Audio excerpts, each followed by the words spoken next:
All right. Hello, ladies and gentlemen. How are you doing out there? It is Friday, people. It's Thinker St. James. It's Chase Parton, and it is the free for all where we go over all of the comedy and the tragedy in the world of mixed martial arts. With us is going to be a whole bunch of stuff that Chase has picked out because I have been exceedingly busy this week. I've been a little bit removed, so Chase is going to catch us all up on this. He is the captain of the ship. Chase Parton, how you doing, brother? Dude, I am fucking good. I cannot wait to go over some of these things with you because honestly, I need your opinion on a lot of them.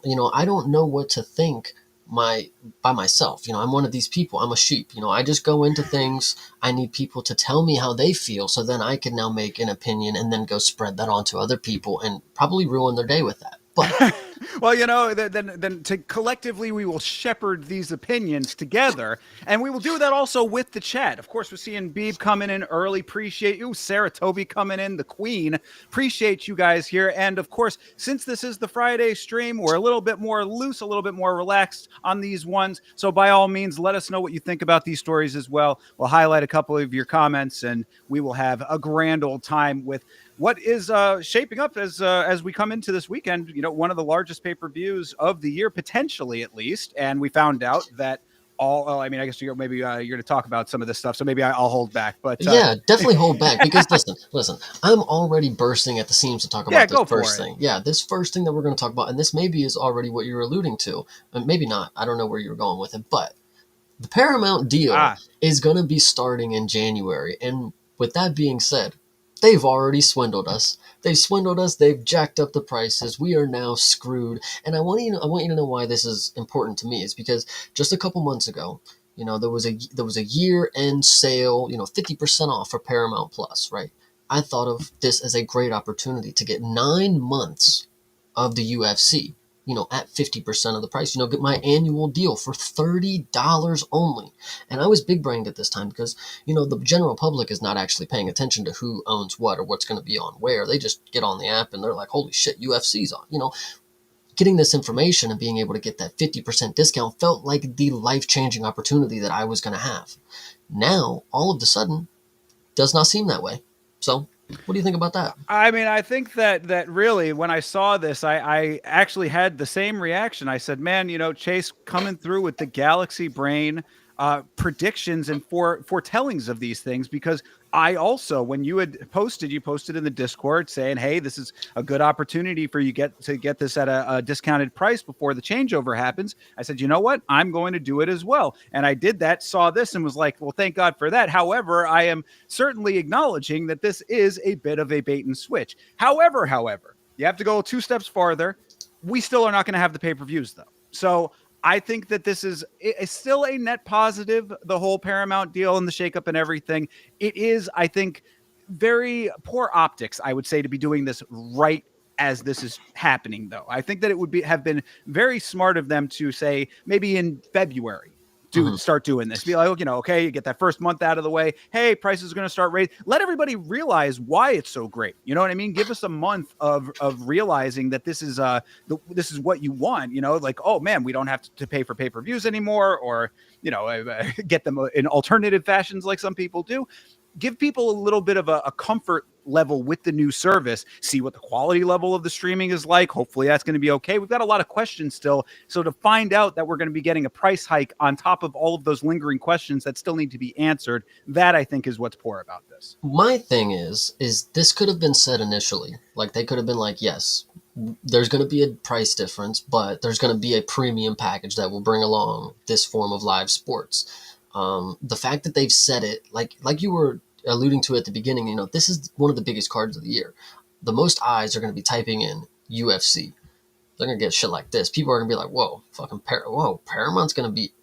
They're gonna be raising the price, like, you know, that's just a negative connotation. You know, when you think of price increase, people are not buying it more than when you hear price decrease. You know, so when you see this, people are probably not going to pick Paramount Plus to be their streaming service now that they think that it's going to be increased because the UFC is now partnered with it in some capacity. For sure, and that, which leads me perfectly into Sarah Toby's comment here, who's guess who's going to still watch it for free. This is what they're going to be having to deal with in general, and that's again part of the optics of this whole thing. Because a lot of people, especially when they said that pay-per-views are going away, it's like, okay, this is a great opportunity at the price point to come in for this, but there are still going to be a bazillion options in less than above board methods to get to this content. I mean, you're not going to have to look far to be able to access it one way or another. So you think that they would try to bring in as many people as possible, but when they do something like this, it's like, okay, now I'm already like, oh man, if I was on the fence,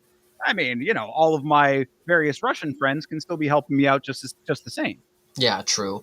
But, you know, when it comes to combat sports, and if there are people out there who are not necessarily looking for any specific combat sport, you know, or not combat sport, but mixed martial arts promotion is more or less what I mean.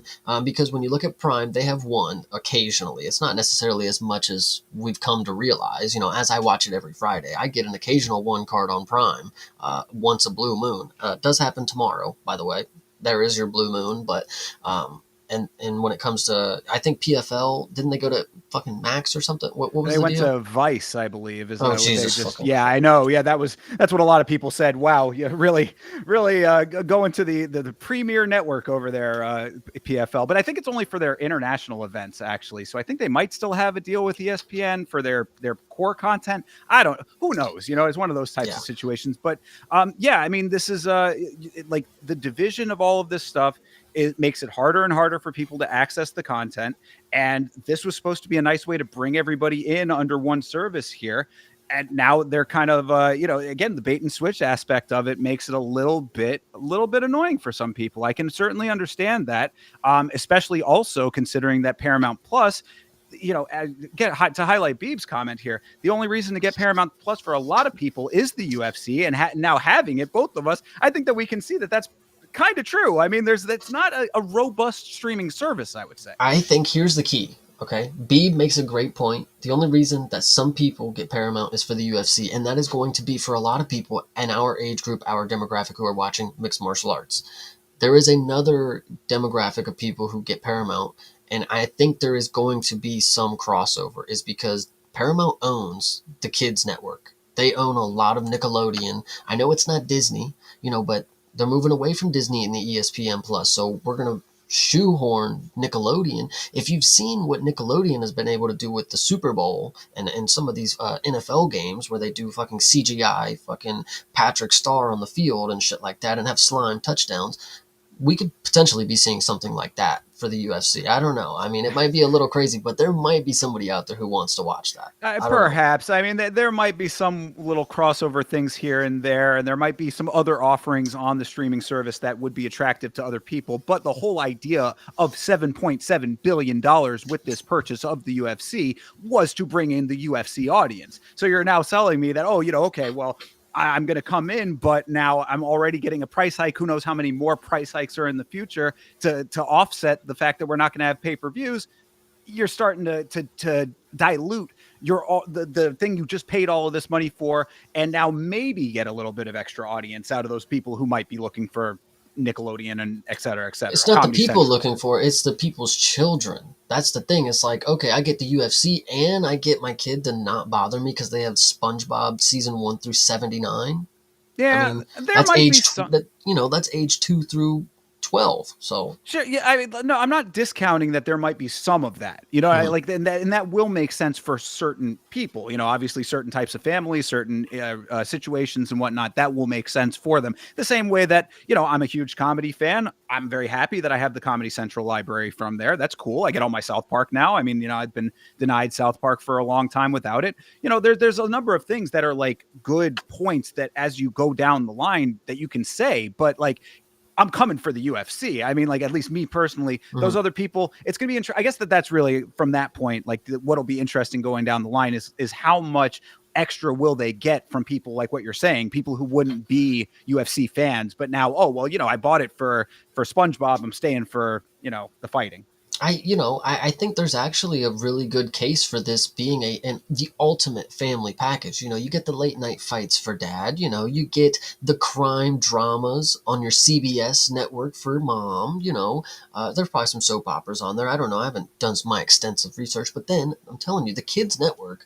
I'm not going to say too much about all the other things, but I've seen Fairly Odd Parents. I've seen SpongeBob on there. Jimmy Neutron. I'm pretty sure. Like these are bangers right here.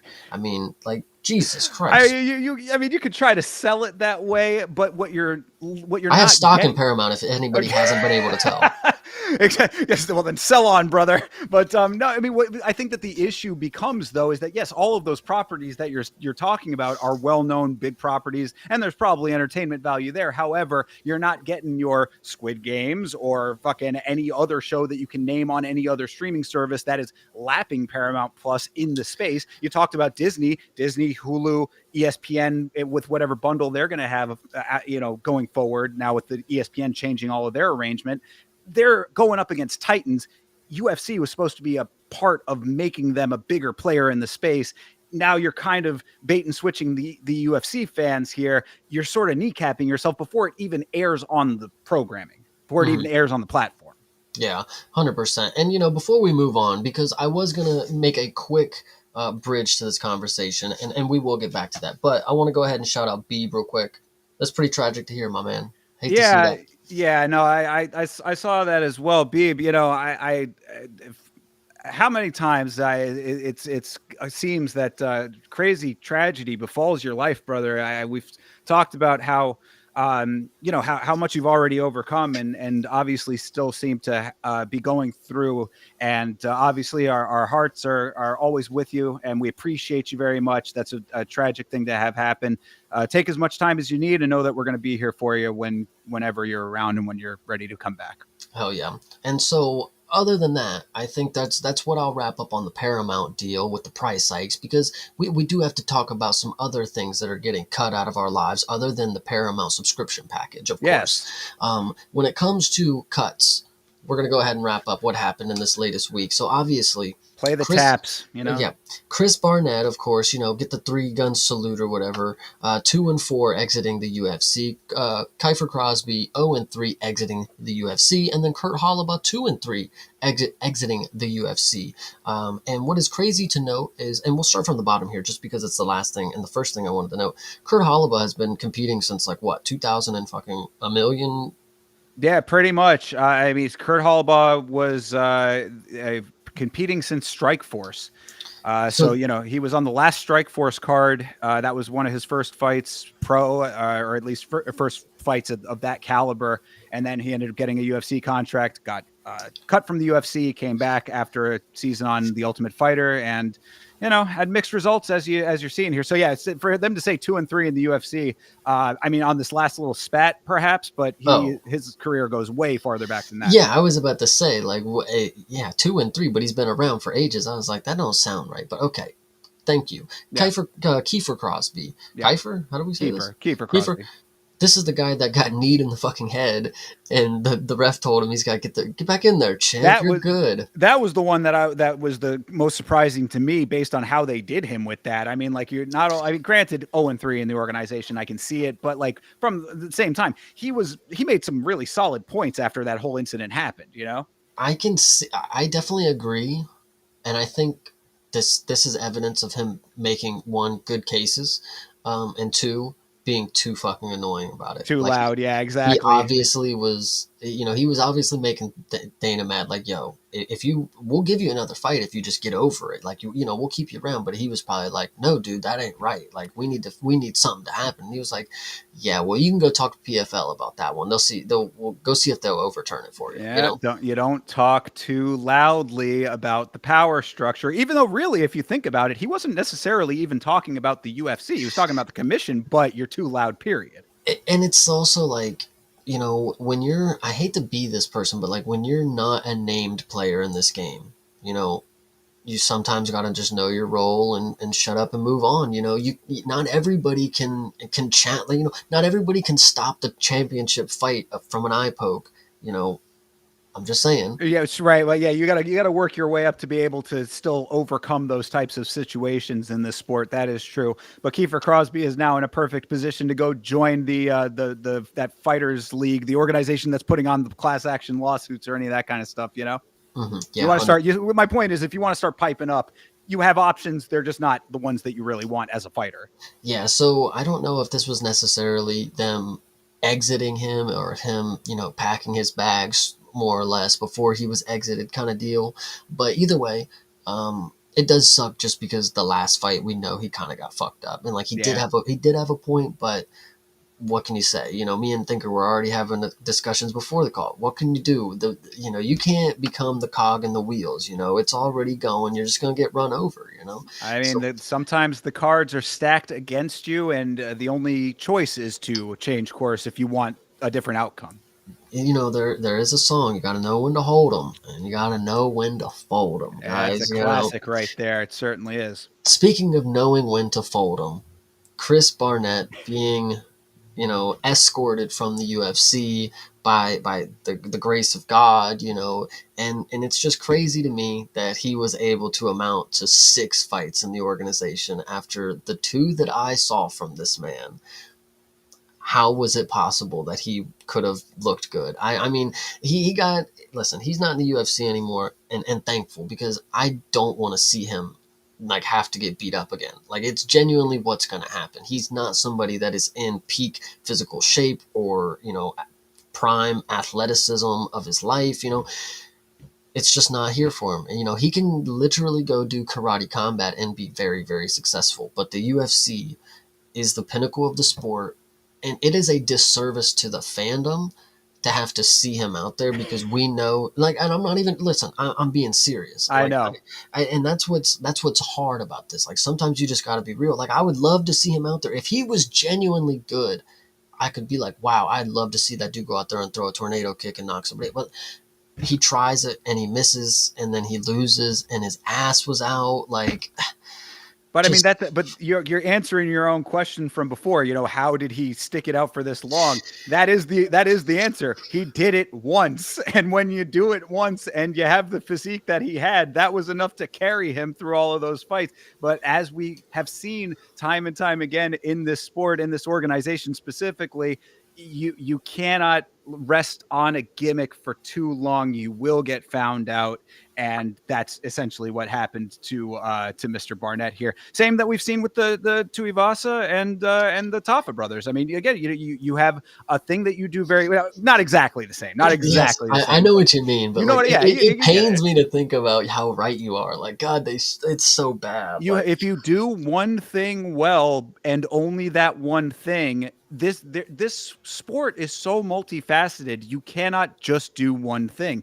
Really, I mean, I don't want to, again, I don't want to tip the hand if this is something that'll be coming up, but Jailton Almeida is somebody who might be getting figured out a little bit as we see things progress here, and we can talk about that if it's in the cards. But my point is that one trick ponies. This is not the sport for you, for real. Like, there are other sports where you can kind of get away with that. I'm a hockey fan. Occasionally there are guys who are like really good stick handlers. Like, that might be a thing that can carry them a little bit farther than other people, even if they lack in other skills.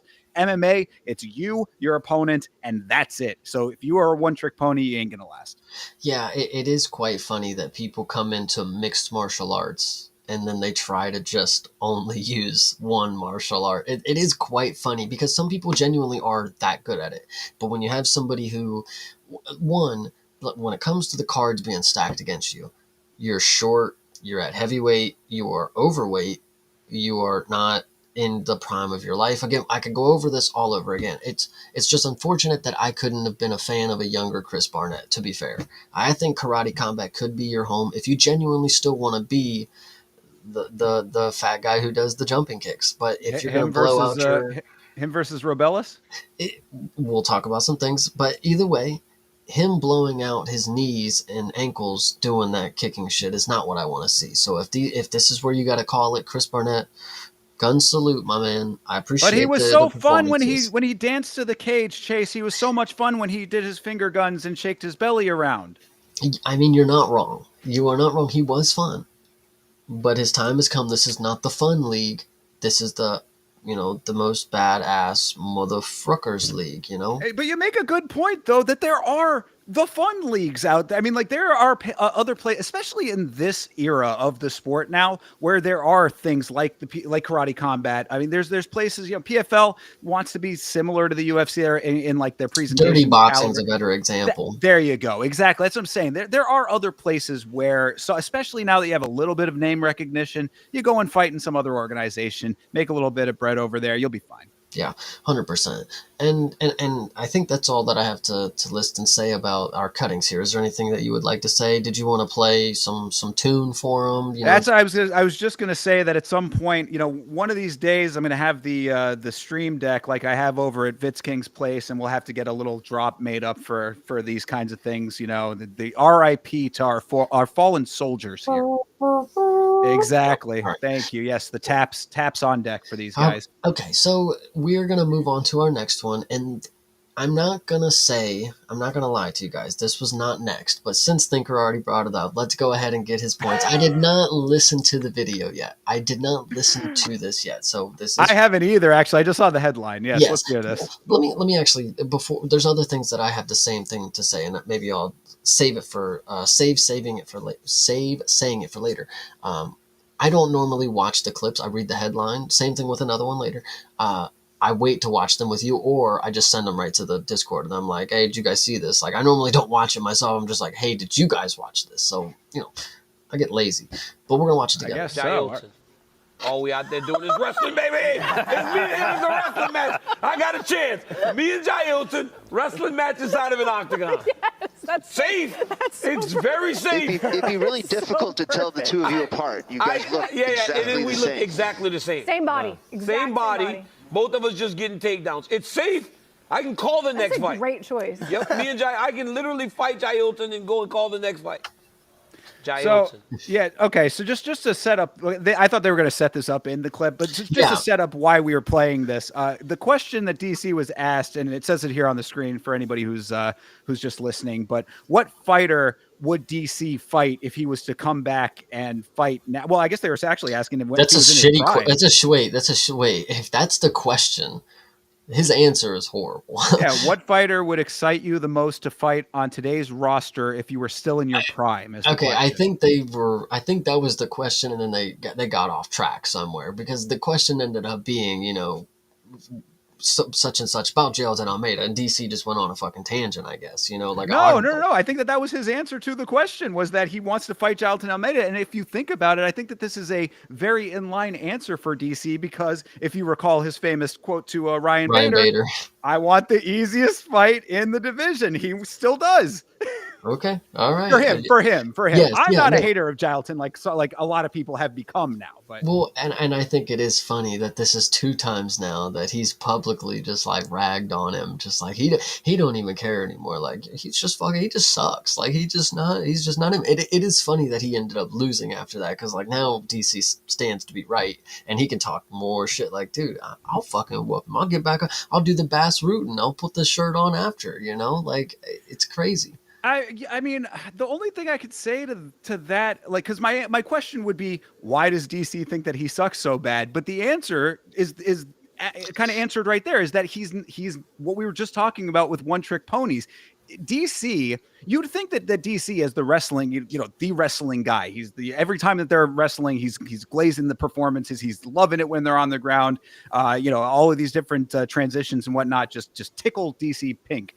So you'd think that he would be appreciating Jailton Almeida, but the problem is that DC was a mixed martial artist. He knew how to strike. He mixed it all up, and he was a great wrestler, extremely high level wrestler. People forget how great DC was in his prime. But so that's my point with when it comes to Jailton Almeida, is that he doesn't do all of those same things. So DC doesn't like him. It kind of tracks. I think the craziest part of this clip, and I don't know why, maybe they were being, it just didn't come off as a joke when the dude chimed in and he's like, we wouldn't be able to tell you guys apart.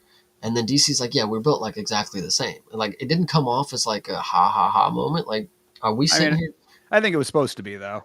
Okay, all right. I'm just making sure, because I'm sitting here thinking, like, do I not remember if Jailton's a fat guy himself? Like, what am I missing? I think that's their point. But either way, I mean, you know, how many times and how many different ways can you play the DC's a bit of a pudgy guy card? I guess is just the question. You know, because really, I mean, you know, there's only so many like attack methods that you can go when you're like playfully jabbing at each other. You know, Senko gets a decent amount of different versions of that, which I think are all actually, for the most part, pretty tasteful, you know, compared to what you could do as the lone woman on a show like this. But that being said, it's the same kind of thing. It's like, okay, well, you know, I can only go so far with any of this stuff. So, you know, DC is not going to get any kind of real, you know, ardent hatred or not hatred, but, you know, like any kind of like biting criticism. Yeah, this one was, I think the headline actually sold it a little more than the clip here, but, you know, pretty funny stuff. You know, shout out to Beeb. Shout out to his comment about disliking DC real quick, because not only I don't necessarily dislike DC, but we're going to get into this next topic of somebody that I think a lot of people dislike, and I'm not going to agree with them. Maybe I was a little harsh in the past, but we're going to go ahead and talk about Mr. Muhammad Mokaev. Hey! So Muhammad Mokaev tells Ariel that Hunter Campbell and Mick Maynard wished him good luck and congratulated him after his knockout win. I don't know if you saw the clip of his knockout. I did. Pretty impressive. I mean, the dude that he was fighting probably mowed my lawn the other day, but it was a good knockout. It was very good. It was impressive that knocked this guy out. Was impressive about it's more, yeah, it was funny. I even said the same thing, as like, it's crazy because, one, he already had his foot suspended in the air, so it's not like he could get power from loading up with his hips. Like, foot was dangling there, and then he just slapped him with his foot, and then he's like, whoa.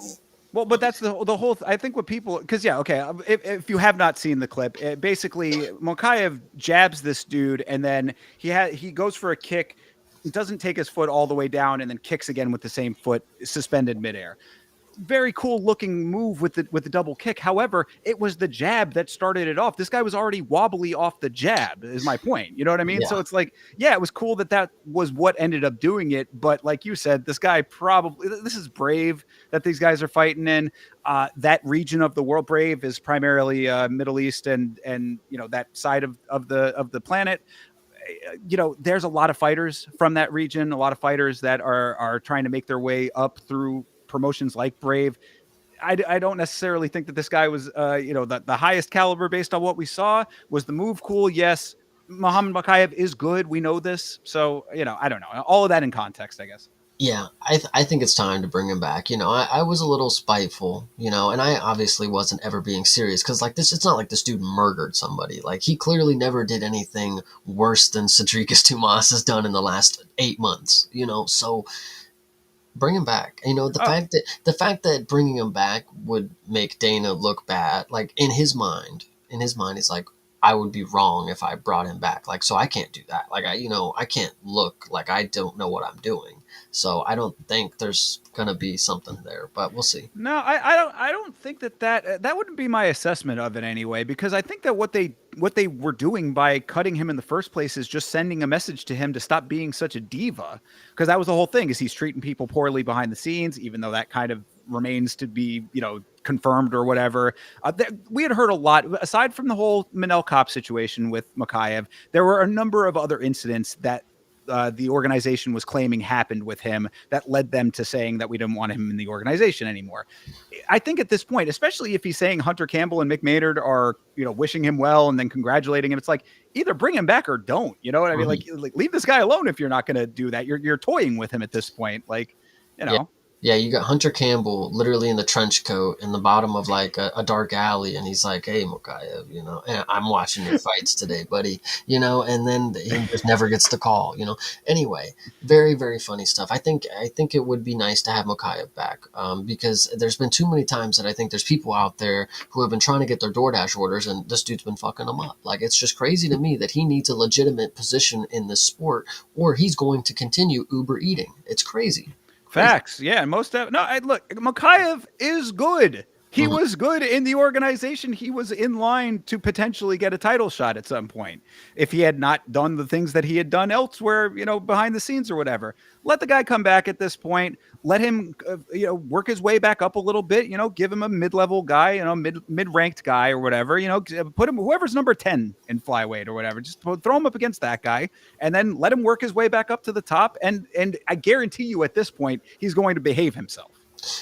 Is this the first time something like this has happened? You've been around longer than me. Like, obviously, somebody who's like about to fight for a title, they've just like kicked out of the fucking promotion. Like, but it's not somebody who like was like, I'm trying to think of the way, like they were good, but it's not like they removed them because they're going to continue. They're going to go fucking ruin their life. Like they're not going to be a professional fighter very long kind of deal. Like Mokaev definitely seems like he's going to be a professional fighter for a very long time. So removing him, it's like inevitable that you're going to have to bring him back because he's going to clearly continue to mop people. Like right. Yeah. The only person that kind of resembles this situation, but it's not exactly the same, would be Paul Daly.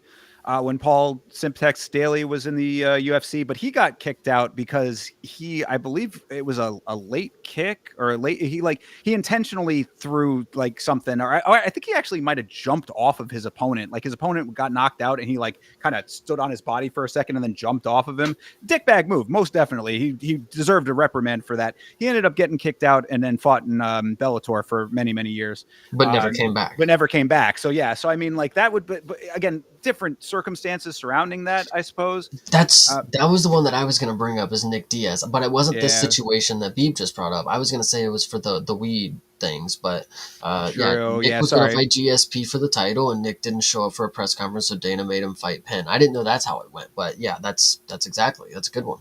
Yeah, yes, definitely similar. But I mean, like, I think it's slightly different with Mokaev because, like, the things that we saw with Manel Kopp, like, that would be the only, like, the one that you could say that's the parallel. But, like, I'm telling you that a beef with Manel Kopp is not the full picture here. I guarantee you that it's the treatment of the organization people and the stuff that they were saying that they've been kind of keeping a little bit closer to the vest. I mean, they really have not, like, divulged exactly what he has done to, like, these people behind the scenes. But I guarantee you that that's a bigger part of this equation with Mokaev than the Kopp situation. Because like when you're starting to mess with like the handlers and the production assistants and that kind of stuff, and they're feeling a certain type of way, that's what travels back up through the organization a lot faster than Manel Kopp being a little pissed off at him. 100%. Yeah, I can definitely agree with that. And, speaking of people being a little pissed off, and, maybe nobody is, but I would say somebody should be when it comes to this next topic, because once again, we have somebody who comes into this card and misses weight. That's what I was talking about at the very beginning of this stream. And yes, we got almost an entire card's worth of fighters making weight, except for one. And it is Beneil Dariush of all people. That was what was kind of surprising to me. Beneil Dariush, not usually the weight missy guy. I mean, he has problems with weight cuts in the past, but he generally will still make. He's getting older. It's not always easier. Think about the last time that he was about to fight, which was 8-9 months ago. I don't even know when that card was. The last time Islam was about to fight, or the last time Islam did fight, Beneil was about to fight. He made weight, pulls out of his fight, then he goes home and eats cheeseburgers, sits on the couch and plays with his kids, for the next year. And now here we are. And now he's got to go ahead and be told, like, get in fight shape. It's like, well, I'm only getting older. I'm only settling more onto this earth. And a pound, 1.2 pounds, it's not the craziest, but like, that's probably the sign that like, I'm not going to be making this weight too much. Let me ask you a question. I want you to be honest about this. Mm-hmm. If Beneil Dariush dyed his hair, do you think that the whole conversation around him changes? Because I swear to God that all of the age talk when it comes to Dariush is because of the white hair. I think, and shout out one more time to the Mank in the Discord. He made a good point. It's like he's just like your average. I don't know. He just has like the dad vibes. Like he's just the guy that's just like playing with his kids vibe. Like he's just like I don't know, like the Iranian father in America. Like I feel like when I went. Listen, this is a true story. When I went to homecoming in high school, I had a date. Of course, we met up at one of her friend's house. She was like an Iranian. I don't know if I was Iranian, but her father was literally like Benil. Like that's literally when I think about it now, I'm like, yeah, that's about right. That's like the dad He vibes. just Like has dad vibes. he just would wear thong flops around with cargo shorts and a polo shirt and just like chill. Like, I don't know. Like, yeah, I feel it. Yeah, okay, then fair enough. Then I mean, I'm just saying If that he I dyed think his hair, it would be jet black, and I would think he was, he'd probably be older. I'm like, why does that dude have jet black hair at this point? Isn't he like 45? Like, yeah, shouldn't he sometimes have gray hair? yeah, I say sometimes it goes the exact opposite of what you're intending with that. So I get that. I do get it. Yeah. But either Like, way, what's that dude's name? Robin Black? The oh yes, karate. right. Oh gosh, yeah, Robin. Yeah, good call, bro. Yeah, that's a very good example of exactly what you're talking about. Good deal. Maybe Yeah.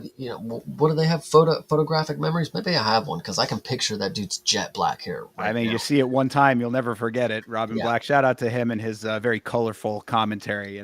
So, But yeah. So anyway, about Dariush though, I mean, yes. does this affect this fight? Do you think? I didn't think he was going to win, and I never do because once you start getting a certain age, you got to fade the older person because the moment they lose, that's the only reason that you hang your hat on. So when I lose on somebody that I bet on that is well over the age that I should be, and I lose on them, I'm like, why would I bet on the old fart? It's like, why would I do that? I gotta shout out Beeb coming in with this though. He's 30. He's not that old. He is younger than me, bro. Yeah. Don't show your age now, Thinker. Come I mean, on. fair, but still, I mean, I gotta like. He's I'm way lucky. older than Thinker, guys. He's way older than Thinker. I'm lucky. I'm lucky that it's not showing over here. Well, a little bit in the front, but See, what's funny though is like when it just depends on how you read it. When I see that, I'm like, yeah, bro is 36, guys. He's 36. I mean, but some people would like you to believe that at a certain weight class it matters, and at the lower ones it does. So at 157.2, he's weighing in with a 20% purse deduction, mind you. BSD. Oh God, I hate I hate this little it's not even a triangle at this point. I just want to break it down to you because you have BSD who lost to Moicano by brutality. Basically, you have Moicano who got to step out of the fight with Benil and go fight Islam, who got smoked in a second. I question now. He probably would have done better than Moicano because we've seen Benil beat Moicano now. Like, and then we have, BSD at the end of this equation here, who has lost to the dude who has lost to both of these people. It's like, how far down the list does BSD fall if he loses to Benil? Like, he's clearly not championship level. He's clearly not even on, the dude who lost to the dude who's never getting a title shot in his 36-year-old age. Like, he's got to win. So it does nothing. It does nothing in my opinion because BSD he's got to win this. Like there's just no fucking chance. That's what I was gonna say. I mean, like regardless of like all of the MMA math that you just laid out, optically, it would tank his stock entirely because a lot of people, you are certainly not alone in your assessment of Beneil Dariush. You know what I mean? Like a lot of people feel the way that you feel about Beneil Dariush, even regardless of the age part of it or whatever. They just think that he's this sort of unassuming guy. Like he's like the Iranian American. Ancient. All right. Well, yes. Again, besides that specific point, he's like the Iranian American Iron Turtle. In a lot of ways, you know what I mean? He's that type of, he's just an unassuming guy. Now the Iron Turtle will go out there and kick your fucking ass though. Beneil Dariush, he'll win fights occasionally, but like, it's never like, man, that's a killer in there. So like if he ends up losing to Dariush, BSD, I think that the stock just optically gets dropped tremendously. And then of course you add in the age part of it that a lot of people do agree with. That there is no upside. This is not one of those fights that like both can win. You know what I mean? Yeah, this one's interesting, but the weight miss, I don't think it matters too much because surely, again, at the crisp age of 36, Beneil's on his way out, surely. But I don't know. Maybe he's not. Maybe he's got a while longer. But it just doesn't seem like he wants to fight. Like he literally, you know, had you just gone through the most crazy camp, to go train for Renato Moicano, right, on a pay-per-view card with Islam, you could make a case here. I beat Renato. I get another win. I could fight, whatever you want to say at the time. It's like he just decided, I'm just not going to fight the next week or the week after, 2 months, 3 months. I'm going to wait the entire year until Islam is fighting again. I'll come back and we'll just fight whoever. I mean, that might not have been his choice, though. I mean, the organization might have not booked him, but... he could call up and say, dude, I want to fight. Like, we've seen plenty of times people who pick up they want fights. They can get fights, Beneil is not the type of dude that they would be like, we got a short notice opportunity for you. This is killer. Michael Morales, something like that. Obviously different weight class, but they wouldn't call him up for a short notice killer. Like they could have been booking him. Like I'm sure they picked up the phone and they just never. He was probably just like, I'm just hanging out with my kids.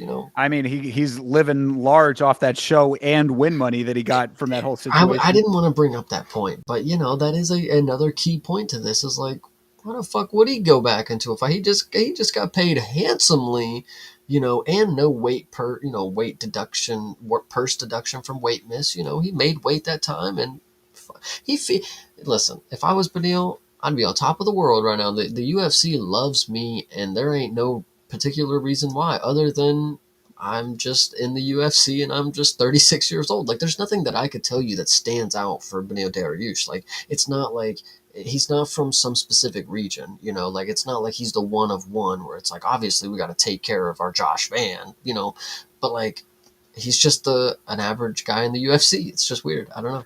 I mean, they might not love him so much if he's coming in missing weight. Maybe this changes the perception a little bit. We'll find out. We will see. And so speaking of perceptions changing, because we're going to move on to this, unless you have anything else to add. No, I think we'll see what happens with the fight. I did want to shout out the chat. I think that we got a couple people coming in, checking in here. So shout out to Michael. Saw you earlier. Michael, appreciate you, bro. And Hemant Chaudhry also checking in with us. Appreciate you as well, bro. And I do believe I saw a Wild Mank in the chat as well. So shout out to the Mank. Appreciate you being here, brother. And we did just shout you out a minute ago to talk about the average American dad thing that you were talking about. Yeah, I do like the Dariush thing about that. But speaking of potentially risking a lot and not gaining much, what do we think about Mr. Cody Haddon pulling out of this matchup? And now we have Malcolm Wellmaker taking on Ethan Ewing at UFC 322. Obviously, they found a short notice opponent. We are going to get our Malcolm Wellmaker fix for tomorrow. Like, I mean, if drugs were not real, right, and Malcolm Wellmaker could be just injected into my veins, like, leave it to me to be one of the craziest people on the streets after midnight. Like, this dude is one of the most exciting people, and it's not even that he needs to be in the fight long. He just walks in and walks out. I've said it before. He's the bantamweight Pereira, and there's nothing you can tell me else about it. Like, until I see somebody take him down and hold him down and take a shot from him, we'll talk different. But this is a guy, Ethan, actually should be highly regarded in some capacity. He is 8-2. Now, hear me out. He lost his first 2 fights, and he's on an 8-fight win streak since. So it's not the most convincing argument why he should be in the UFC and be facing Malcolm Wellmaker, but it at least somebody that is like, he's lost before, he knows what it's like, and then he decided, I'm not going to do that again. Now, I would like to go ahead and listen to Malcolm Wellmaker's video on it, because I didn't actually listen to the whole thing, but I do like that he went ahead and brought some of this up. Yeah.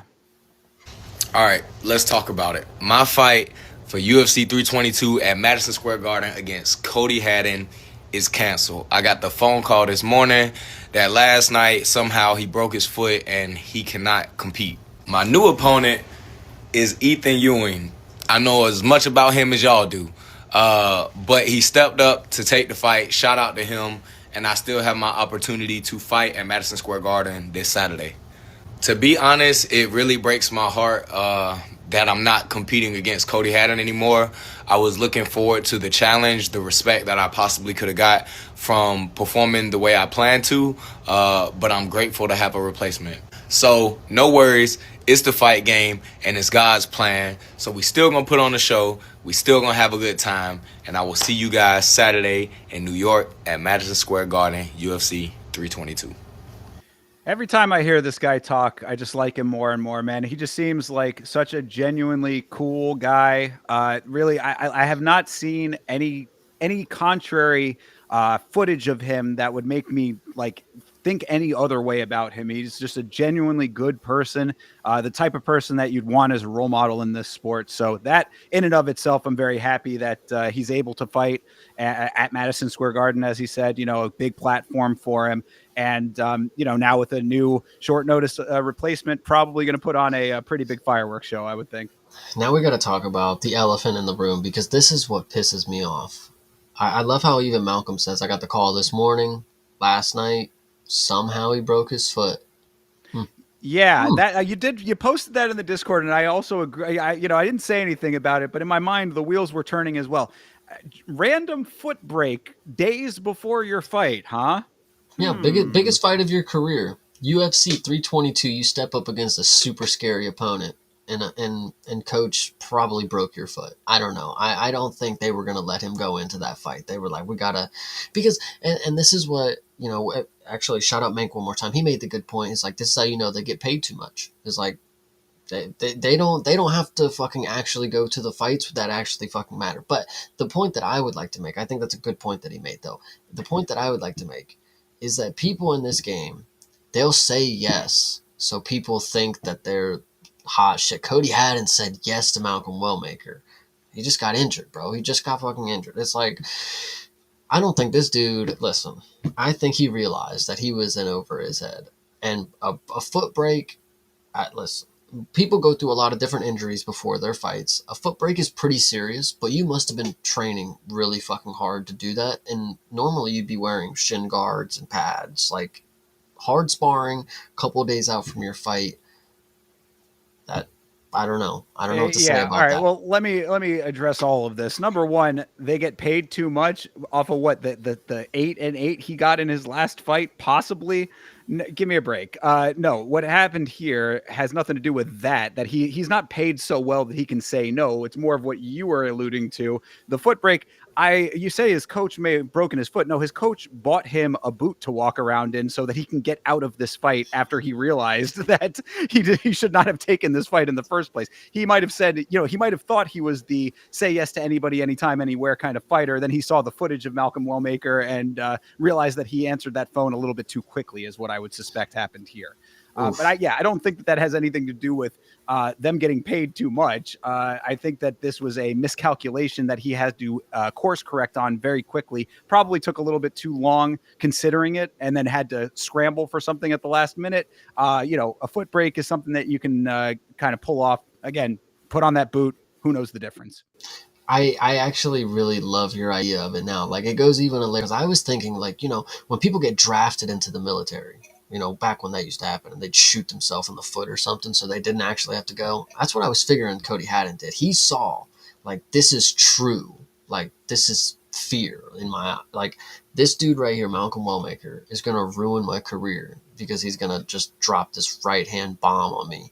Now, you got Ethan over here. He don't give a fuck. He's 8-2. I've lost before. I'll come in here. I don't give a shit. He's only minus 500. Clearly, Vegas gives me some opportunity, so we'll see. Well, I mean, look, I gotta give Ethan a lot of credit, considering that he is now entering the same territory that Treston Vines entered when he fought Teba Gautier. Hopefully, he has a little bit of a better performance than he did. But I mean, look, the guy's obviously got balls. I believe he's a champion in another promotion, if I'm not mistaken. I think he's bantamweight champ in some organization. That's the 8-fight win streak comes off of that, and him getting the belt off of that. So, look, he I'm sure that he's not a slouch, at least in that department, but he's going up against now not only a killer from the Contender Series, but a killer who has been vetted against competition in the organization. This is what separates the men from the boys, is what you do on the Contender Series, being able to replicate it in the organization proper. Malcolm Wellmaker has done that time and time again now, done it in emphatic fashion. I believe on the podcast on Monday, I made the point for the longest time, he was knocking people out so quickly that we couldn't remember his name. True. Say, it's as true now as it ever has been, especially going up against a competition level that is untested in the organization and coming in on short notice. So if Ethan Ewing can come in here and set the world on fire, this would instantly shoot him into the stratosphere if he could knock off the hype train. But I'm very, very, very skeptical of that being possible when Malcolm Wellmaker is as good as he is. One thing I actually want to go back to with the video specifically that he said, he's like, I was hoping to gain a lot of respect with this performance. I really appreciate the way that he's thinking. He's thinking forward, like how can one entertain, obviously, and how can I advance my game, my craft, to make sure that I'm impressing people, that I'm impressing my opponent too, is another aspect of it too. He's got to keep him on his feet. It's not always just got to be the right hook. Chris Moutinho, he lasted a good minute, I guess, and then the right hook just fucking destroyed him. But he was setting the trap, and that's what I think is impressive. Maybe he was expecting certain style from Cody Haddon, and now he's obviously not going to be able to experience that. But I think we're gonna see something that's important. Is Malcolm Wellmaker one, anytime, anywhere? Yes, it seems to be. But what's he going to be able to do when it's an opponent that has, you have nothing to game plan for? You got a right hand and you got a lot of fucking confidence. So we'll see what happens. Well, and that was going to be my question is if you happen to look at Ewing's record, is he primarily a wrestling heavy guy? Because I think what Haddon was probably going to be game planning was going to be coming into. Everybody's got to wrestle this dude at this point, right? Well, obviously that, yeah. That kind of goes without saying. But do you know if does he have a lot of submissions on his record, this Ewing guy? I'm not too sure, honestly. Yeah, well, so that would be the only thing for me is that if he's coming in with possibly a strategy that catches Wellmaker off guard, then sure, we're going to definitely see if he has a takedown defense at some point. I would suspect, that's going to be a big defining factor, with the style that he has, knocking people out left and right. If Ewing is the guy to come in and do it, then yeah, would it be very surprising? Absolutely, it would be. It's not out of the question in the slightest. We've seen people come in before, and in fact, that really, for whatever happened after that, you can take it out of the equation. But if you recall, that's the Steve Erceg story. Steve Erceg coming in on short notice, knocking out a dude who was ranked. So it has happened before. Is my point. Do I think it happens against Malcolm Wellmaker? No. Yeah, no. Well, it's good to have hopes. One thing is that going into this next segment, obviously, is there anything else? No, I've already said it, but just to reiterate, man, Malcolm Wellmaker, not only do I root for him considering how great he is in the octagon, but how great of a person he seems to be outside of it. I'm very impressed by him. I agree, and I've actually seen Malcolm Wellmaker do a lot of different press moments on a lot of different social media pages. So what I would like to say is, Malcolm Wellmaker, come on the fucking podcast. We can get you on the Monday show and or the Friday show, and we will just chop it up, Open invitation to Malcolm Wellmaker anytime he wants to come on. I'd love to talk to him. Hell yeah, your screen would be right in the middle of ours. You'd be like, shoop, right there. There you go. That'd be really nice. But on other notes, of course, Malcolm, shout out you. You're going to go ahead and win, of course. But this next thing that we're going to go into, I think, is really important because apparently some people that are in the fight game don't even know who's performing in the fight game. So we're going to get into this one because we were talking about it before, and Thinker obviously wanted to get a little spicy. He said, yo, did you have that video of Tracy Cortez where she was looking somewhat decent, but as of right now in the screenshot, she's looking a little questionable. What's going on here? We'll get into this video. I did bring it up. So we're going to watch. I read the headline only. For one, especially because it's fight week, I don't know a lot of people. I didn't. What do you mean? I didn't know who the main event was. Stop it. She's stupid. Stop. No, Nina, I'm not even kidding. I knew the co-main because that's my main focus. But then I saw how do you say his name? Mushroom? What's that? The main event guy? What's his name? What is it? Him. Islam? Islam. Oh, Is that his name? Yeah, Islam. And then I saw him and I was like, what is he doing here? My coach looked at me and he was like, he's the event. I swear to God, I was like, oh my God, and then I got to the poster signings, and I was like, Oh, there he is. but I don't, and people judge me for that. But no, I really do get judged for, and I really don't care. But Yeah, but it's not that you shouldn't be worried about that fight. It's nothing to do with you. yes, I was really focused on the co-main in my fight. That's really for one, especially because it's fighting. Okay, go ahead. I mean, look, okay. So we were chatting about this a little bit, like you'd said before the stream started, and I think I've been pretty honest about my opinions about Tracy Cortez in the past. I know a lot of people are very attracted to her. Good looking girl, got a nice body, all those things, that make her compelling to a lot We'll of talk fans. about it. Don't worry. Sure. She is a mid-level fighter, in my opinion. That being said, put that to the side. This mentality right here, I will go to bat for her for, because I think that there's nothing wrong. You can't look at a fighter the same way that you look at fans. If she was somebody who, would be in the chat and said something like that, it'd be like, man, really? You didn't know? Come on, bro. You didn't know that? But it's like she is not watching this. She's not a consumer of the sport. She is a producer of the sport. So her focus being on that, I think, is perfectly fine if that's actually true. Is she doing this for content? Maybe you can make that point. I don't, hard for me to say on that one. But if it is true that is what, where her head was at and her scope of knowledge, I'm okay with this. 4D chess for sure on her part if, this is for content. Because again, she knows who fucking Nina Drama is. She literally has her own social media stuff. She knows who fucking Islam Makhachev is, dude. Like, she knows who John Pork is. I can tell you that for facts. And she knows how the fucking video of John Pork came. So don't even fucking start, Tracy. How can you tell me that for facts? You know that she knows John Pork? Because you can sit, bro. She straight up, and this is what be irking me too. Like, she just straight up put that on God too. Like, she don't know who Islam Makhachev is. The dude who was the fucking lightweight champ, about to go to welterweight and go get pound the for belt. pound best fighter in the world. You don't know the pound for pound. Like, that's another thing too. Oh my goodness, dude. Oh my. But what's that's crazy? men though. That's what I was saying. No. It's men that she's looking at the women. I guarantee you could go back and find her sitting front row at a fucking Islam Makhachev event. I guarantee it, bro. I guarantee. Wasn't paying attention. Of course she isn't. She's fucking. Listen. And we'll talk about it. Okay, let me say this, though. I think that there is something to be said for a woman looking at men's MMA the same way that men look at women's MMA. It's men fighting. I don't give a fuck about that. I'm going to go take a bathroom break during Islam Makhachev's fight. When she going to take a bathroom event for 7 hours? When there are women fighting, that's all she's bubble bath for 7 to. hours. She's in the back, bro. She's on her phone. She's doing women things. Yeah, see, and I also, listen, it's just her trying too hard. What was it, Malashev? Yeah, that was why I was like, maybe is this content? This might just be throwing for content over here. It was also not funny in the slightest. Like, Nina Drama is over there cackling over. That's her job, though. That I get. That's her shtick. She has to, dude. And that's another, bro. She's on social media every day posting. True. Shout out to CTE. I saw that. So I just whatever. Like I said, she signed the fucking poster. Like, I know maybe this was the moment she realized, wow.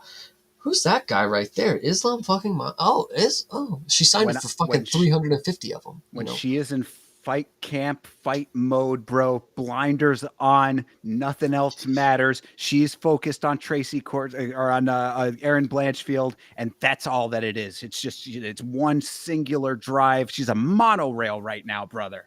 Well, okay, so we're going to get into this next thing, and we're going to continue to talk about Tracy Cortez, but we're going to go into this next slide because it's a two-parter, of course. All so right. This is the new UFC fight gear. So and this is why a lot of people are big fans of Tracy Cortez. So we do have Tracy Cortez on the screen. Gooners, hold it off for a second. We have some things to talk about. One, if you notice here, as her last fight performance, she missed weight, and then she got on the scale with her chopped off hair. If you remember, she is now sporting a new figure. I don't know if you've noticed. She's a little slimmer these days, very slim. I don't know if the lips are new. I don't know if they are, but who she is, I would not be surprised. That's all that I'm saying here.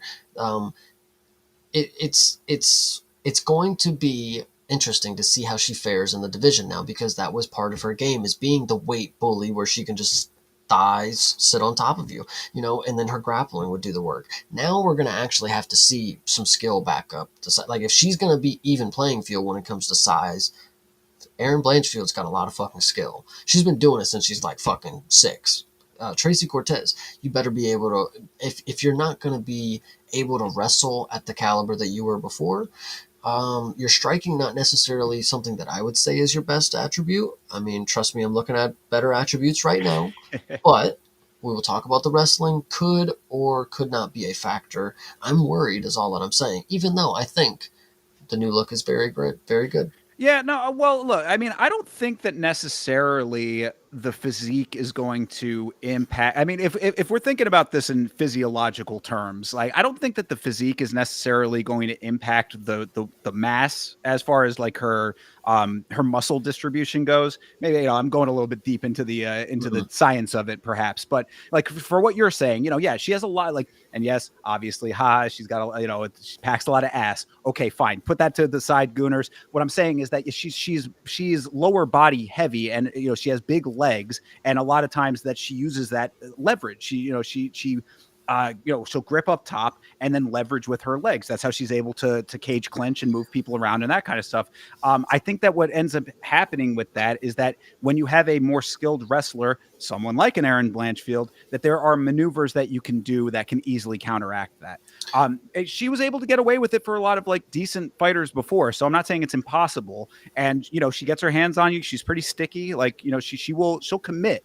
So I'm not saying that it's like out of the question. Yeah, I mean, when she gets her hands on you, like if I mean, no, am I what? I don't know. It's just a crazy thing to say. This is all really what I wanted to amount. I just want to bring it back to the uniform. This is the new UFC fight kit, guys. This is what it's actually about. Tracy Cortez and her form-fitting body. We could talk about that for days. I'm telling you.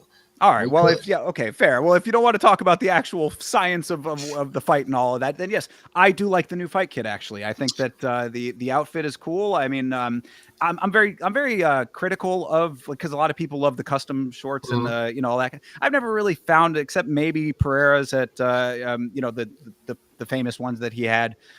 Those I liked. There were a couple of ones that I thought were okay. If this is going to be the kit that, or the basic design that's going to comprise the stylization of the kit for across the board, I like it. I think it's understated. I like the the overall graphic of it. We'll look into. I'm not sure what the speckles are here, right here. What is this shit? Like, I think that it's like dotted. I think that all of like, because it's on the bottom part too, is that it's like, I think it's like it's a gradient, like where it gets like lighter with dots. We'll definitely talk about some more of it, but that's the only one that we have a good representation of it, because it's the top version of it, because we have other versions of the trunks here. Yeah, so there you go. But there's no speckles on them. You're like, this, like, I get what you mean by these, but like, what is this? No, well, what I'm saying is that like the part with graphics. Sorry, let me go back. Sorry, like this part. You see these like hella fucking. It might just be the lighting or the way that the image looks, but I think that the graphic, like, that's the whole thing, is that it's like a series of like small black dots that are all kind of clumped together to kind of create the design, is what it looks like to me. Same with the black on white. Design is not too bad. I definitely, it's the last show. People don't actually like this design. I think this is more, I don't know. Like, the last one just looked really weird. Like, I don't know if you remember, it was just like a breeze, like in the wind or whatever. It was just like shit blowing on the side of the shorts. Like, it really didn't make too much sense to me. Yeah. So this one, I don't mind it too much. If you want another good representation of it, here's the championship versions of them for everybody out there. If anything, sticking out to you as what you would want to buy here. Oh, hold on. There we go. There's the the skirted version of it. Yeah. What is this? Like, I guess we'd have to see it like close. I can see it down here, right here too, but maybe it's just like a. Yeah, I just think it's like, it's just a design. It's just a grouping of whatever the graphic is what it looks like to me. But I like it. I think it looks nice. I very classy. It's like when CSI does the black light and they look on the. That's like what that shit is. It's just like speckles of shit all over it. But it's like luminol. Yes, this is the luminol kit. Yeah, 100%. But, I think going into the fight kit is very key because these are what we're going to be seeing for the, for the next, for the foreseeable future until they go with a new design because they've tried to switch it up a few different times. And then they've added new colors. I don't know if you've noticed they have a new purple. There's a new purple color. It's more purple this time. Instead of that like bluish kind of purple that we normally see. There's a Ian darker, Gary. yeah, there's a darker purple this time, which I think it looks pretty sick. Um, so I'm excited to see what other colors come of it because that's just the only one that we've seen that with this new uniform style has a different shade or different tint. So maybe the orange will have, because if you've seen Patty, Patty has the orange. There might be a different orange now that the design is different. Instead of a sunset bliss, they have a tangerine warmth, something like that. Those are good color names, by the way. If oil pastels come back, right there. There you So go. Yeah, no, I like it. I mean, I'm fine with it. Like, I don't care that they exist. I'm happy that people enjoy it. I'm looking. I see the chat. Chat has a name and a whole bunch of the ones that they like, and that's great. I mean, if you like them, then that's awesome. I think that this is the standard baseline, non-customized version is very nice. I just don't really like. I don't know. I've never seen any that I'm like, man, that's the one, bro. Like that kind of thing. Like, I just, yeah, Chad is actually lying. No custom shorts on this card. Yeah, Islam actually is wearing his custom shorts, by the way. So you're just hey, Sunset Bliss sounds like a weed strain. I might be cooking. But speaking of things that sound off and sound wrong, and if I say them out loud, they're going to sound even worse. I want to get into this next topic because this is just genuinely crazy, and I'm going to say it out loud for everybody to understand how crazy it is. Lerone Murphy is training with the Top G. Is he really? How about that? Well, Yeah. I mean, the Top G has himself a fight coming up, does he not? Yeah, not with Darren Till, specifically not with Darren Till because of that gay shit. Hey, Darren Till, that gay shit, dude. Now you don't have a fight with the Top G because you want to be going gay on Twitter. I'm not the one to say it, but whatever you want to say. So, I mean, Lerone Murphy training him. What do you got to say? What I got to say is that Darren Till could have lost that fight sleeping in and never touching his phone. There was no way that Andrew Tate was ever going to be fighting Darren Till after Darren Till has been knocking people's heads clean off of their shoulders recently. Mm-hmm. Why is this guy fighting? Period. I mean, now in the Discord, we got a buddy Rwand. Shout out to Rwand, great guy, big fan of this Andrew Tate gentleman here, and had said that something I did not know. Apparently, Andrew Tate had detached retinas from fighting, and I believe he said both eyes. So. Now whatever the truth of that or from his previous, my point is that Andrew Tate does have fighting experience. Yes. Was he like a high level fighter? It didn't appear that way to me based on the footage that I've seen, but I wasn't following his career at that time. So maybe he might be better or worse than I'm thinking. Regardless, the point is that the guy has not fought in a million years. He has not fought the caliber of fighters that he's trying to fight currently. So when Darren Till is, possibly his opponent, no way in hell was that ever going to happen. And then who's he fighting now? Do we know who his current opponent is? Oh, he's fighting the influencer guy, right? Bryce Hall. No, not Bryce Hall. It's Chase something. Chase Demore. That's the one. Yeah. Okay. Bingo. Yeah. Somebody also does not look very good. Well, I mean, I saw him get a knockout at Misfits before, so he was fighting an influencer at the time. So yeah, can Andrew Tate win that fight? Absolutely, but that's the whole point: is he can win that fight. He also bought the promotion. So anyway, that's all as far as the Andrew Tate side of things go. Lerone Murphy training him with him. I mean, whatever. He's got to train with somebody. You know what's crazy? Now that Andrew Tate, because the Top G does what the fuck he wants, now that he is the owner of Misfits or something like that, maybe that's not even a real thing, but they go under now, right? Like they go to shit because he's obviously not somebody that matters and he doesn't know what he's doing. He just bought something because he's been a social influencer and he has a bunch of money. Like, or what's the deal there? Or is he just like, dude, Dazen's got Top G and we've been on the up and ups. Like, I don't know. I think that what I said in the Discord about it is I think that he's in an interesting position with the space that he occupies because for whatever reason, he's wanted to keep himself somewhere like in the conversation with the fight world, probably because of the audience that he has. So what does he do? He buys the Misfits promotion. He's the owner of Misfits now. Mm-hmm. So he's like, okay, well, now I'm even more in this world. I have an audience that expects a certain level of masculinity out of me. I'm a former fighter. I gotta maintain the image that I have, but I can't get my ass kicked. So I got to figure out somewhere in the middle to meet, I think fighting an influencer makes perfect sense. Misfits must be pretty cheap if this dude could buy them. That's all that I really have to say. Because, like, the UFC's worth billions. Like, other corporations, like billions of dollars. If Misfits can just be bought in like a day, like, he must have had cash to get it. Like, it's not like he had to like sell assets. Like, hold on, you hold off. We're gonna go. Like, when you think back to back when they were buying the Lakers and shit like that, it's like they had to tell him like we're gonna figure out the money. You just hold it.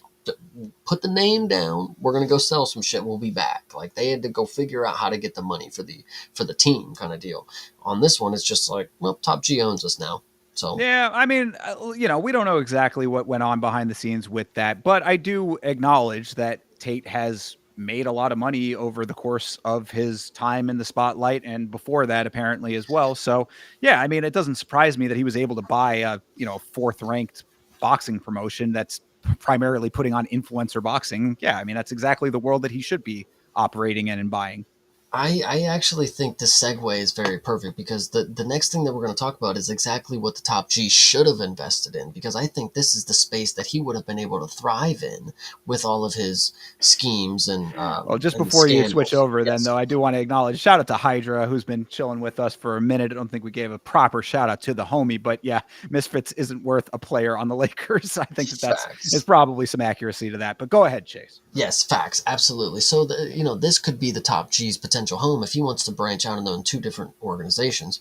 This is where this man needs to be, is in Karate Combat, because they have one of the biggest fights ever. If you didn't know, Godzilla is tag teaming with Sam Alvey, and then King Kong and fucking Robelis D'Espagne are going against them in obviously a cities collide matchup here, where they're going to be tearing down. Like, if you guys ever remember, there was a game on back in the day where it was called City of Monsters or something like that, and you could literally just fight in the city and just destroy buildings with Godzilla and all these big old fucking kaijus. Now, obviously, we don't have Godzilla and King Kong to go ahead and match up with each other for this fucking spectacle, but I would not be surprised if they did some AI type of fucking video to go along with it. Because I couldn't find the actual Karate Combat tweet, and this was going to go into a different discussion, of course, but we'll talk about Robelis and Sam Alvey for a second. But the original video of this is AI, where like they took the picture, obviously you're looking at a picture of them, but the AI is like them moving and like them like looking at the camera and like doing some stuff, and it's like really wonky, of course. King Kong is like punching fucking Godzilla, and I am here to say that I'm going to say it live. I will not be one of those people that we used to clown for never, getting along with the internet, never advancing past the internet. Because when it comes to AI, I've been very reluctant. Like, God, I hate seeing it. I just normally skip past it, but I don't have the video of it. But when you look at it and you see some AI shit, and it is what it is. Karate Combat being the one to go ahead and utilize it, I'm not fucking surprised. We saw the GFL go ahead and try to use it. It sucked. That's why they fucking went under, probably, is because they spent all their budget on that AI video. How do you pay for AI? Like, how do you manage to fuck up that bad is the crazy part. But either way, we got a spectacle here. Two big name players, Sam Alvey, Robelis D'Espagne. What do you have to say, Thinker? Well, I mean, at least on the AI part, what I'll say is that AI is a tool, and really you should be thinking about it in those terms. It's as how good you can use AI is what makes or breaks it. So there's good AI content and there's bad AI content. I didn't see the video that you're mentioning here, but as far as the fight itself goes, I actually really like it. I mean, Sam Alvey has been doing better in Karate Combat than the last 3 years in the UFC combined. Robelis D'Espagne, obviously in the same boat over there in Karate Combat compared to his time in the organization in the UFC. So, I mean, these guys clashing, I think, is almost a little bit of an inevitability when it comes to Karate Combat. Yeah, I like this fight. I think it's great for the organization. It's really like two of their biggest fighters, if you really think about it. Their biggest named fighters that are not riding on some other type of wave. So I'm okay with this. I like it. I think it's good, and I'm just glad to see Karate Combat actually putting on events at all again.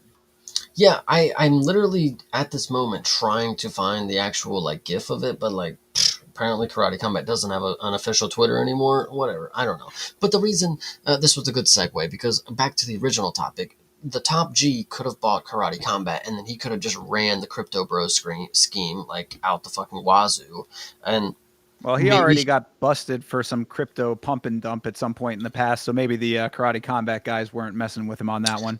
True, fair. So, it just sucks to see that people are still investing in boxing promotions, especially if they're just straight traditional boxing. Because, when you look at bare knuckle, or you look at dirty boxing, or you look at some other, offshoots of what boxing was, I think they're just a lot more entertaining. And the top G, investing in just a random boxing celebrity fucking promotion, the TikToker shit, the shit that's going to have Tony Ferguson on it soon. I mean, already did. He's a champ over there now. But no, I mean, was that actually Misfits? Really? Wow. Yeah. God yeah, damn, absolutely. It was. Wow, that is so crazy. As he beat the Salt Poppy for a belt. I surely thought that would have been Tony Ferguson in a promotion, and the Salt Poppy was like good enough to be in not the celebrity league anymore. But wow, you're telling me it was the Misfits. Oh, certainly. But that's the point, though, is that you're saying like, the why that promotion. It's because of the combat sports element of it is secondary in Misfits. The name of the promotion is Misfits for a reason. It's supposed to be freak showy. It's not it's the influencer side of it, not the fighting side of it. That's the draw of the promotion. So that makes sense there. When it comes to Karate Combat, like that, I think is the distinction, right? Is that there are certain promotions that are going for actual combat, and then there are other ones that are going for more spectacle based. I think that something like Karate Combat wants to be more combat based.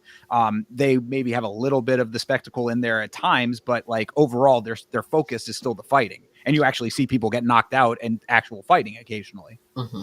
Yeah, this one is, I'm looking at the chat here talking about, Smiling Sam holding that belt in 2025. Pretty crazy. Robellis, was once the UFC protege, the people's champ, will you? But as of right now, we know that he is not somebody that can compete at the highest level of mixed martial arts. But when it comes to Karate Combat, it is less mixing of the martial arts rather than it is just specific styles of the martial arts.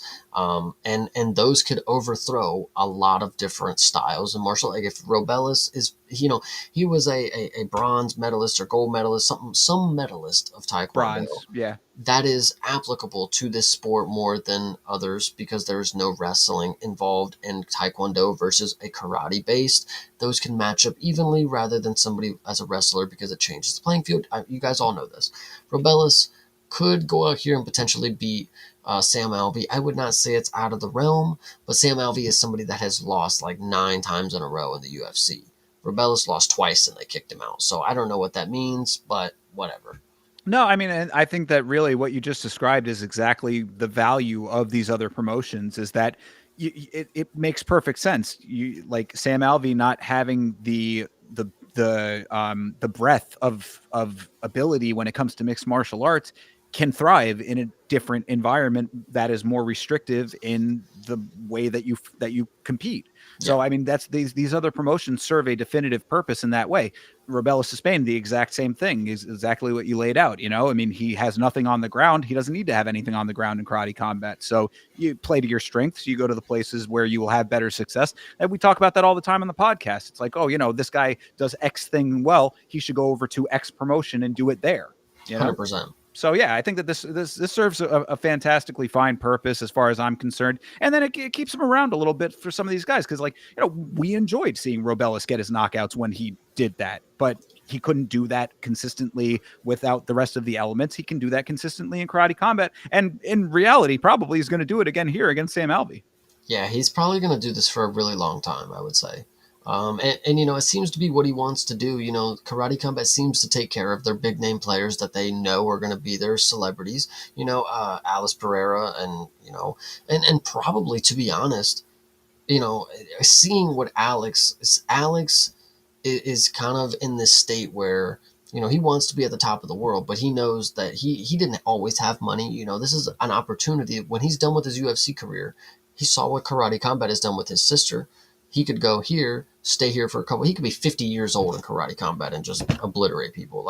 So, and they're going to pay him in so many different crypto coins, and I think that's something that he would take advantage of. But I could be him wrong. And Longboat are going to be trading coins back and forth to each other, just circular money, just going all over that Exactly. blockchain. Exactly. So I think these are all potential possibilities. But when it comes to this fight specifically, I think we are all just in for a treat. December 5th, make sure you guys are watching. I'll tell you that. Yeah, I certainly want to be tuning in for that one. Why not? I mean, again, the two really, as far as karate combat goes, I mean, I would say that Sam Alvey and Robellis really are kind of their biggest names. I mean, who else? Who else? I can't really tell you the Pakistan guy. I can't really tell you his name. Can't tell you anybody else. Makayev competed there once. I Brendan think you're Allen, you're Brendan making the Allen point and for me. Kaio, they grappled there once. Again, doesn't count. It's a grappling competition, a little extra thing that they were doing. True. My point is made here. I mean, these are their two biggest stars, so let them throw down. It really is 100%. Godzilla versus King Kong. Why not? 100%. But listen, if anybody else has anything to share at this point, this is your time, comment section, because we're out of moments Oh, for the that's week. that was the This is wrap the up. end. This was the wrap up. I don't know if you were expecting more. I thought this was a decent supply of them. I love it. We got a little mix of, obviously we got our karate combat. We got our Tracy Cortezes. We got to stay and it is what it is. We got our Muhammad Makayevs. We got our little bit of everything. So I'm just glad everybody was here. So comment section. Love to see you guys having a good time in there. Appreciate it. Yeah, appreciate you guys most definitely. Of course, we've got a very large pay-per-view tomorrow where we will both be watching along live. Myself and the Vitz King will be live on youtube.com/@YamaShow. Chase, I know that you are watching as well. Yes, I will be watching the UFC on youtube.com/@CP Smalls. And of course, on Fridays, I'll be watching One Championship. So please make sure you keep that on your calendar, because that is where me and the Mank in the chat right here will be watching One every Friday that there is a card applicable.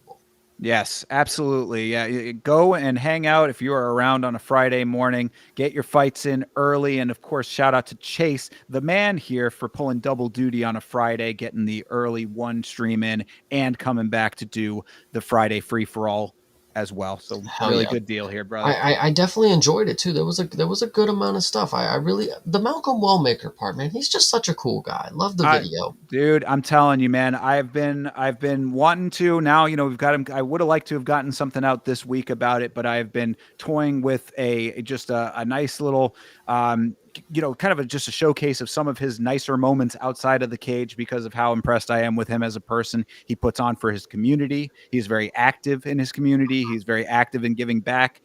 He's again just a well-spoken, great guy who is, as I said, I think that if you are looking for role models in this sport, Malcolm Wellmaker should be somebody that you look to. 100%, definitely 100% on that one. You hit the nail on the head, man. That was really good. All right. Well, then I guess that will about do it for the Friday free for all. I appreciate all you guys. I know Chase does as well. As we said, we will be here tomorrow.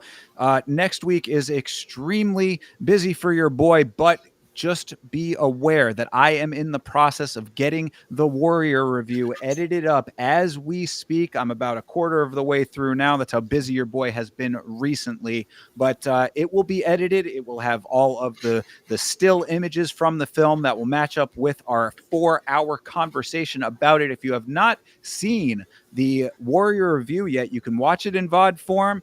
That's us without the images. But if you wait, come back, you watch it in the edited video form, you're going to get everything that you need out of that. So keep an eye out for that. And of course, we will be back on Monday as well with the review of 322. So until all of then, everybody, I guess that will about do it, eh? Yeah, that will definitely do it. Actually, one last thing. CTSPN Sugar Sean has a defense against Cheeto Vera, and he was on Dana White's Contender Series. Enough said. Case closed. You're welcome there, pal. Just had to check him real quick because, CTESPN, before we go, I just want you to know that if you think you know better, you know just about as much as me when it comes to this fight game, because we are on the same page, pal. Love it. Bingo. There you go. There you have it. All right, cool. Then, yeah, I mean, I guess that, we'll wrap it up there. It seems like, that's about a good place to do it. So, all right, guys, thank you very much for hanging with us. Of course, be back for tomorrow, and have a great rest of your night. Fight on. Hell yeah.